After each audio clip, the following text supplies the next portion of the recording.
하나님의 말씀은 시편 77편 1절에서 9절까지의 말씀입니다. 그 중에서 2절 말씀 한 구절을 읽도록 하겠습니다. 나의 환난 날에 내가 주를 찾았으며 밤에는 내 손을 들고 거두지 아니하였나니 내 영혼이 위로받기를 거절하였도다. 아멘. 오늘 본문 말씀 안에 보면 시편 기자는 인생을 살아가다가 환난을 만났습니다. 그런데 2절을 보시면 시편 기자는 나의 환난 날에 내가 주를 찾았다고 말씀하고 있습니다. 더 나아가서 2절 마지막 부분을 보시면 시편 기자는 내 영혼이 위로받기를 거절했다고 말씀하고 있습니다. 이 구절은 한국말로 이해하기가 어려운데 메시지 영어 성경에서는 그 의미를 쉽게 알 수 있습니다. 메시지 영어 성경에는 어떻게 번역하고 있는가 하면 친구들이 나에게 모든 것이 잘 될 거야 라고 해주는 어떤 위로의 말도 나는 믿지 않았다라고 번역하고 있습니다. 사랑하는 여러분, 누군가 환난을 당하게 되면 거의 대부분의 사람들이 그 사람에게 다가가서 모든 것이 잘 될 거야, 모든 것이 괜찮아질 거야 라고 위로의 말을 하게 됩니다. 그런데 사실상 지금 환난을 겪고 있는 사람에게 그런 말들은 전혀 위로가 되지 않습니다. 그렇지 않습니까? 그런 위로의 말은 어떤 것인가 하면 감사합니다라고 말하면 별 말씀을요 라고 하는 말과 같이 거의 기계적으로 나오는 말과 같기 때문입니다. 따라서 누군가 환난을 당하게 되었을 때는 크게 두 가지 방법으로 위로해 주는 것이 중요합니다. 첫 번째는 환난 당한 사람과 함께 있어주는 것입니다.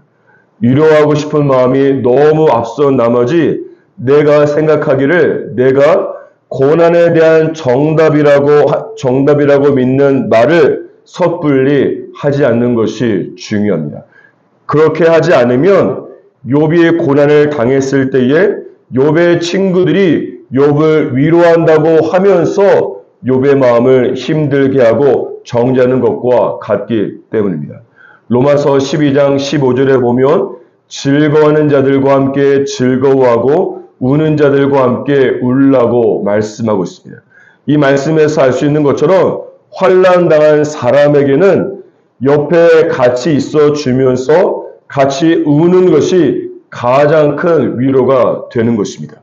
환난 당한 사람에게 내가 해주고 싶은 말이 있다면 너무 힘들겠다. 너무 힘들지 않니? 괜찮아 라고 하는 말이 전부가 될 것입니다. 개인적으로 저희 아버지께서 급성 백혈병으로 일반 병동에 계시다가 병세가 악화되어서 중환자실로 가야 할 때가 있었습니다. 제가 이 소식을 의사에게 들었을 때에 개인적으로 너무 힘든 시간을 보냈습니다. 아버지의 병도 병이지만 어머니 또한 그때 그 같은 시간에 폐암으로 같은 병원 다른 층에서 사실 날이 한 달 정도 남아있는 상태였기 때문입니다.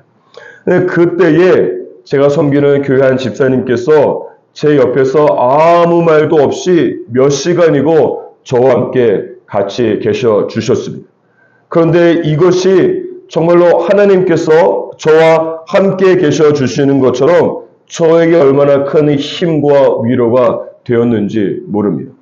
그러니까 이와 같이 저와 여러분 또한 환난 당한 사람과 함께 있어 주면서 함께 울 수 있어 주기를 주님의 이름으로 축복합니다.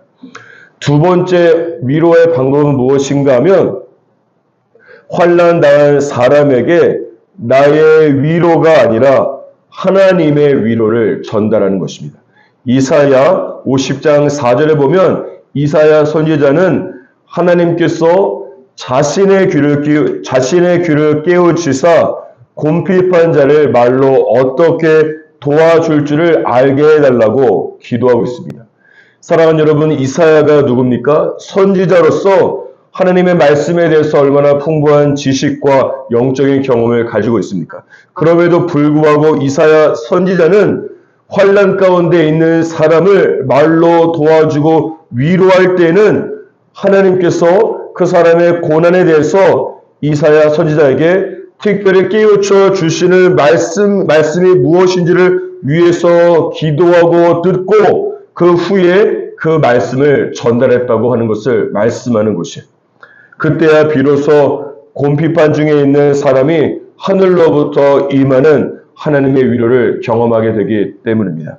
이런 관점에서 본다면 2절 마지막 부분에서 시편 기자가 위로받기를 거절한 이유는 무엇인가 하면 사실상 하나님께서 주신 말씀도 없고 하나님께서 주신 약속도 없음에도 불구하고 그냥 기계적으로 모든 것이 잘 될 거야, 모든 것이 평안하게 될 거라고 말하는 사람들의 위로를 거절한 것이 되는 것입니다. 시편 기자는 자신의 환난에 대해서 위에서 살펴본 이사야 50장 말씀처럼 하나님께서 깨우쳐 주시는 하나님의 위로와 하나님의 말씀을 듣기 원하는 것입니다. 사랑하는 여러분, 만약에 여러분이 지금 환난 중에 있다면 사람의 위로받기를 거절하시고 하나님의 위로를 받기 위해서 하나님께 달려가시기를 주님의 이름으로 축복합니다. 그리고 만약 여러분 주위에 환난당한 사람이 있다면 먼저는 그 사람과 함께 있어주고 같이 울어주면서 그리고 더 나아가서는 하나님께서 특별히 깨우쳐 주시는 위로의 말을 전달할 수 있기를 주님의 이름으로 축복합니다. 다시 본문 말씀으로 돌아가서 2절 말씀에 보면 시편 기자는 환난 날에 내가 주를 찾았다고 말씀하고 있습니다. 사실 내가 힘들고 고난을 경험할 때 위로받기 위해서 나의 마음을 달래기 위해서 내가 달려가는 그 대상이 바로 나의 주님이요 나의 하나님이 되는 것입니다. 여러분은 곤란과 환난을 당하게 되었을 때에 마음의 위로와 도움을 받기 위해서 무엇을 향해 달려가십니까? 술을 향해서 달려가십니까? 담배입니까? 폭식입니까? 사람입니까? 드라마나 또는 넷플릭스입니까? 아니면 괴로움을 잊어버리기 위해서 스마트폰을 주구장창 붙잡고 있지는 않습니까? 이런 것이 바로 오늘날을 살아가는 저와 여러분의 우상이 되는 것입니다.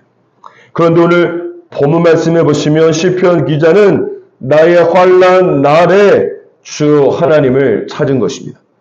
사랑하는 여러분, 하나님이 아닌 다른 모든 것들은 내가 환난 날에 달려가게 되면 잠깐 고통을 잊게 해줄 수 있을지는 모르겠습니다.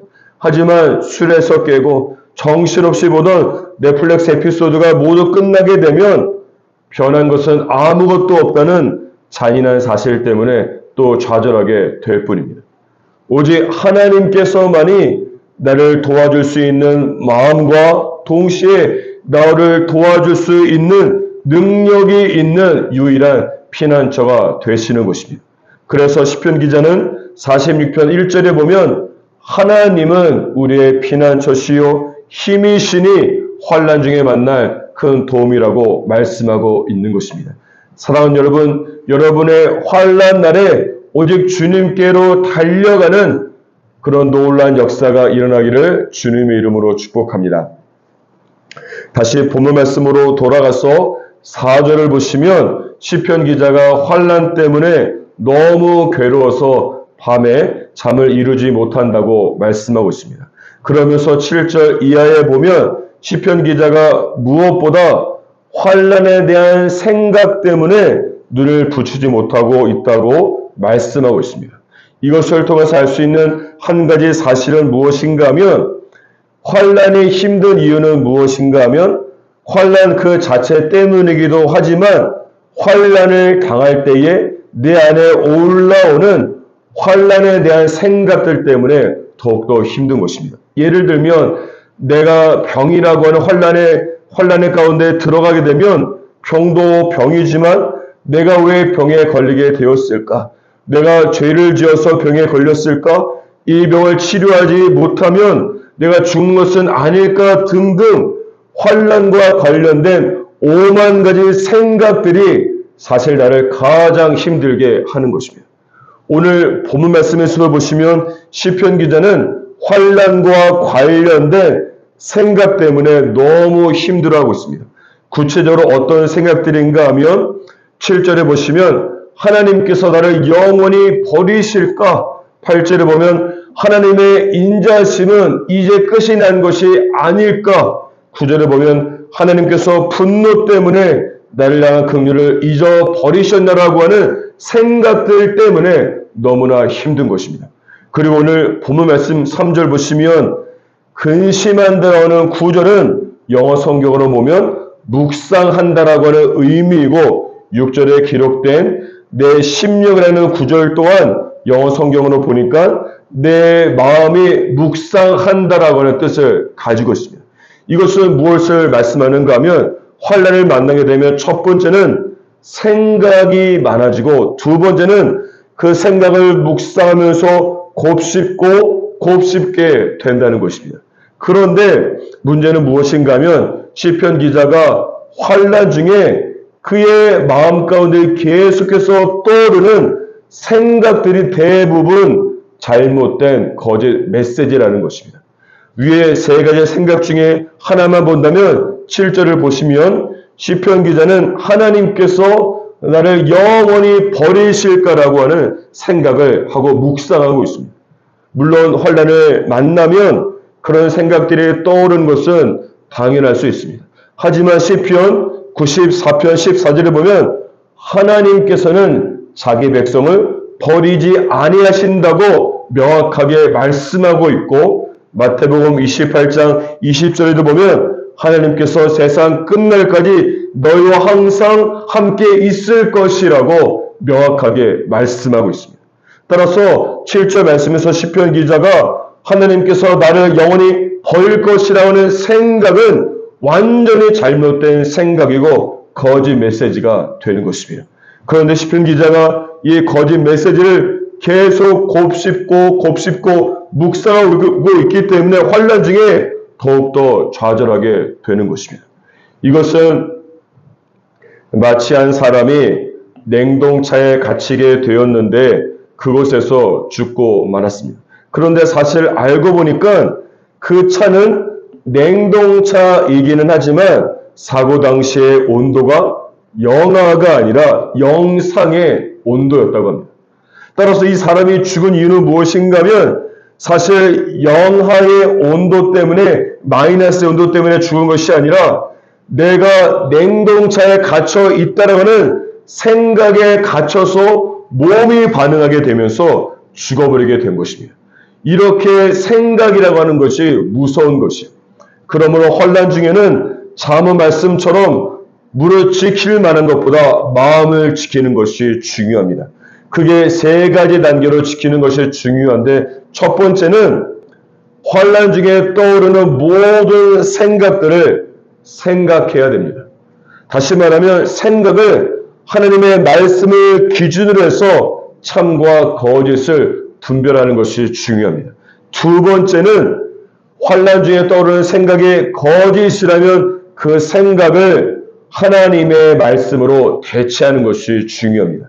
세 번째는 여호수아 1장 말씀처럼 주야로 영혼의 나뿐만 아니라 영혼의 밤중에도 환난에 대한 잘못된 생각을 대체한 하나님의 말씀을 묵상하고 붙들어야 되는 것이에요.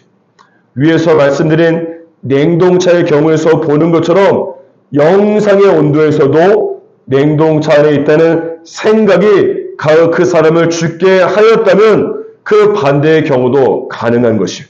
내가 아무리 영하의 온도와 같이 혹독한 시련과 혼란을 겪고 있다고 할지라도 하나님께서 나를 도우시고 구원할 것이라는 믿음의 생각만 있다면 저와 여러분은 반드시 죽지 않고 살아서 주의 영광을 보게 될 것입니다.